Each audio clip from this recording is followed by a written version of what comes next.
Bonjour et bienvenue sur La Ruche Média. Aujourd'hui, j'ai envie de vous parler de Sex and the City, les 20 ans de cette série culte, mais aussi de faire le lien avec ce débat qui nous agite en ce moment depuis l'affaire Weinstein sur le harcèlement sexuel. Le 6 juin 1998 naissait Sex and the City.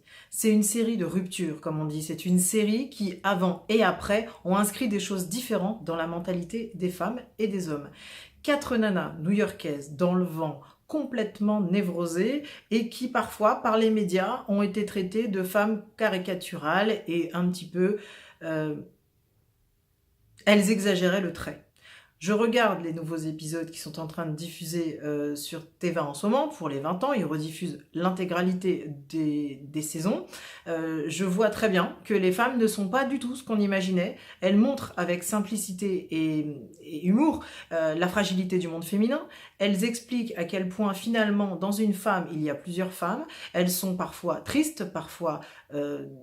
retors, parfois perverses, parfois gentilles, parfois méchantes. Elles sont beaucoup plus complexes qu'on l'imagine. Une série comme celle-ci n'aurait jamais marqué son espace et son temps si jamais ça avait été des personnalités et des personnages sans nuances. Justement, c'est ces nuances-là qui font qu'on se rappelle d'elle. Et grâce à Samantha, pour prendre la plus offensive et faire le lien avec le débat actuel, nous avons eu le modèle d'une femme offensive, séductrice, amoureuse et qui n'avait aucun complexe. Ensuite, un peu plus tard, il y a eu une série qui s'appelle Master of Sex. En 1957, dans une Amérique très puritaine. Deux professeurs, parce que cette série repose sur des faits réels, deux professeurs, Virginia Johnson et le professeur Master, ont décidé de se pencher et de se poser la question de la sexualité féminine et du plaisir féminin. C'est un sujet tabou, un sujet complexe et compliqué, même encore aujourd'hui. Et cette série a pu exister aussi parce que cette Sex and the City avait existé auparavant. J'ai le sentiment que grâce à des personnages comme ça, on a évolué dans les mentalités. La fiction et l'art servent à ça. Aujourd'hui, on a deux tribunes, deux femmes, plusieurs débats contradictoires qui s'emparent du sujet avec un peu d'hystérie et un peu d'énervement, avec des arguments parfois archaïques, et j'ai le sentiment qu'à cause de ça, on est un peu reparti en arrière. Je trouve ça assez dommage. Je prends par exemple, dans la tribune de Catherine Deneuve et ses amis, cette contradiction qui consiste à dire « vous devez être à la fois indulgente et à la fois forte, vous ne devez pas être une victime, et vous devez en même temps laisser passer la misère sexuelle dans le métro d'un frotteur qui aurait envie d'utiliser votre corps comme un réceptacle. » Alors on ne peut pas être en même temps forte, femme, définitive, revendicatrice et indépendante, et en même temps utiliser son corps comme étant le lieu de toutes les misères et ne pas être traumatisée par un petit frotteur. Je trouve qu'il y a là une forme de contradiction. On a de l'autre côté Caroline de Haas qui nappe un petit peu le sujet avec beaucoup d'hystérie, beaucoup d'énervement, et à aucun moment on peut se poser tranquillement pour pouvoir en parler. Justement, en parler, ce qui est assez étonnant, c'est de voir dans les pays étrangers comment on traite le sujet et comment on nous regarde. Ce qui est bien, c'est qu'on a la possibilité d'avoir des voix dissonantes parce qu'on est le pays des Lumières, qu'on repose sur le débat et la conversation, ça fait partie de nous, c'est notre ADN. C'est assez sain de pouvoir ne pas être dans une doxa, de lutter contre un politiquement correct et un animisme de la pensée, mais il faut pour le coup en parler au bon endroit et avec les bons termes.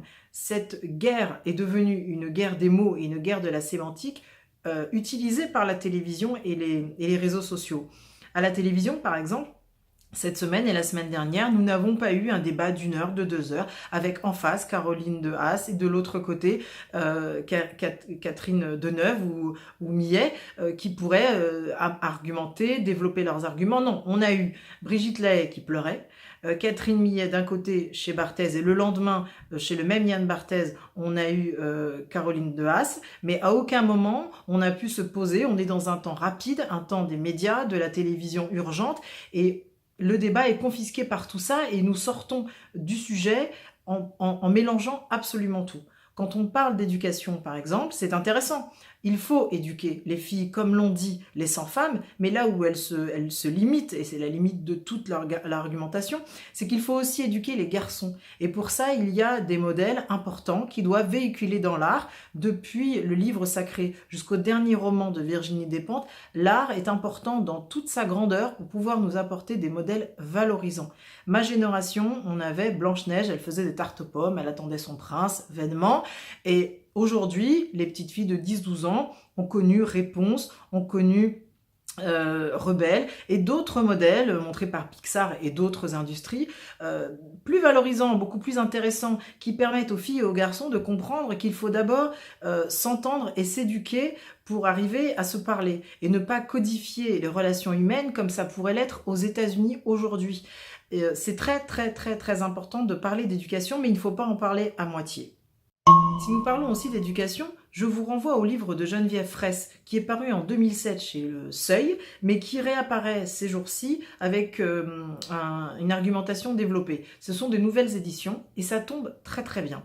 Elle explique très clairement la différence entre le consentement, subir et consentir. Ce sont deux choses absolument différentes. Elle explique aussi ce qu'est la séduction. Dès l'instant où deux personnes consentantes se séduisent, se font la cour, nous ne sommes pas dans une forme de harcèlement ou de drague lourde ou d'agression.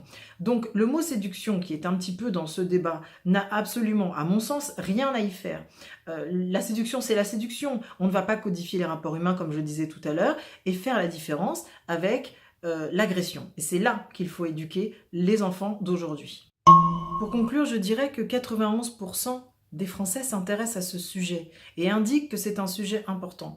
Donc il serait quand même plus sain d'utiliser la télévision comme un temps long. C'est un petit peu étonnant aujourd'hui à notre époque, mais plutôt de poser le débat avec des tribunes qui ont du sens, qui sont argumentées, et de pouvoir utiliser cet instant comme un moment où les mentalités peuvent réellement évoluer, plutôt que d'attendre les larmes de Brigitte Lahaie sur TV5 Monde, et de pouvoir buzzer là-dessus toute la journée, plutôt que d'attendre la maladresse de l'une pour que l'autre rétorque. Je crois qu'il serait quand même intéressant de pouvoir prendre le temps de s'entendre et de poser réellement le débat pour être enfin dans l'idée plus que dans l'émotion.